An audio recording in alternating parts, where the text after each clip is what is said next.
और मैं आपको बता दूं कि इस समय चंद्रयान 3 जो भारत से छोड़ा गया था, धरती से ऊपर उठने के बाद करीब अब धरती के इर्द गिर्द 51,400 गुणा 228 किलोमीटर की परिधि में उसकी कक्षा के अंदर यह चक्कर लगा रहा है। और अब तक इसरो ने इसके दो जो अर्थ बाउंड मैन्यूवर्स हैं वो एडजस्ट किए हैं और धीरे धीरे इसका दायरा बढ़ाया जा रहा है। और ये देखिए स्क्रीन के ऊपर आपको नजर आएगा कि किस तरीके से इसकी एपोजी और पेरिजी दोनों बढ़ाई गई है। पेरिजी यानी धरती से सबसे निकटतम बिंदु जो इसकी कक्षा का होता है वो, और एपोजी यानी जो सबसे दूर का बिंदु होता है। तो आप देख सकते हैं कि किस तरीके से एक अंडाकार शैली के अंदर, एक अंडाकार जो कक्षा है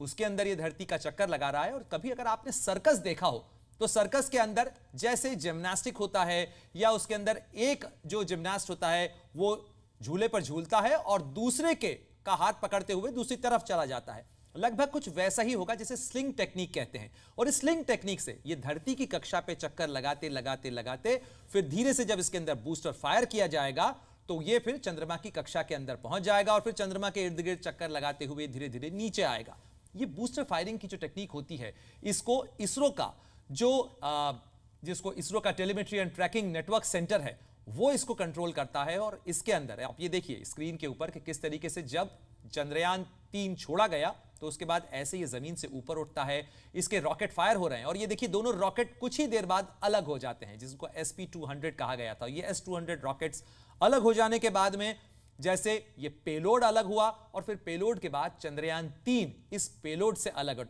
हो गया। तो ये चंद्रयान 3 इस समय कुछ इस अवस्था में, कुछ इस शक्ल के साथ में धरती के इर्द गिर्द चक्कर लगा रहा है। और इसके बाद 14 तारीख को 2:35 पे से छोड़ा गया था। उसके बाद 15 तारीख को जो पहला फायर किया गया यानी इसकी जो एपोजी और पेरिजी है वो एडजस्ट की गई। और ये जो अर्थ बाउंड मैन्यूवर्स जिन्हें कहा जाता है वो अर्थ बाउंड मैन्यूवर्स लगातार चल रहे हैं। और अब जो अगला अर्थ बाउंड मैन्यूवर होगा वो 20 जुलाई को दोपहर 2 से 3 के बीच में होगा। और इसमें कुछ सेकंड के लिए इसके अंदर बूस्टर फायर किए जाते हैं और ये जो बूस्टर फायर किए जाते हैं ये इसका दायरा या इसकी परिधि जो है, इसकी कक्षा जो है वो आगे तक बढ़ाते हैं। और अभी ये करीब 51,000 से ज्यादा के परिधि में पहुंच चुका है उसके अंदर, यानी जो इसका फारदेस्ट पॉइंट है, जिस कक्षा के अंदर ये धरती के सबसे की कक्षा में चक्कर लगा रहा है उसमें जो सबसे दूर का बिंदु है वो करीब 51,000 किलोमीटर से ज्यादा का है और इसे बढ़ाकर 1 लाख किलोमीटर तक करना है। और उसके बाद फिर जब बूस्टर फायर किया जाएगा तब ये आगे चंद्रमा की कक्षा के लिए जाएगा, जिससे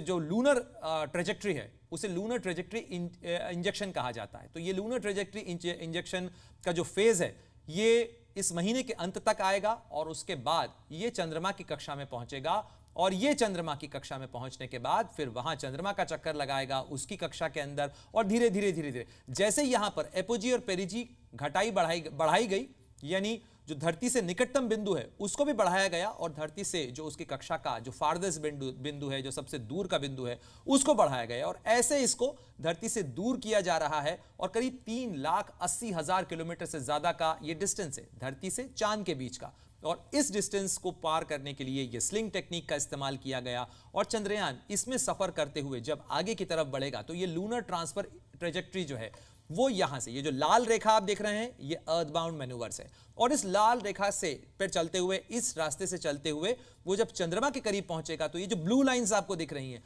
कुछ इस दायरे के अंदर पहले इसकी जो पेरिजी है वो कम होगी, एपोजी कम होगी और इस तरीके से धीरे धीरे धीरे, यानी पहले धरती के इर्द गिर्द इसकी एपोजी और पेरिजी बढ़ाई गई और उसके बाद चंद्रमा की कक्षा में पहुंचने के बाद इसकी एपोजी और पेरिजी घटाई जाएगी और उसके बाद जो बूस्टर फायर होंगे उससे धीरे धीरे धीरे धीरे धीरे इसका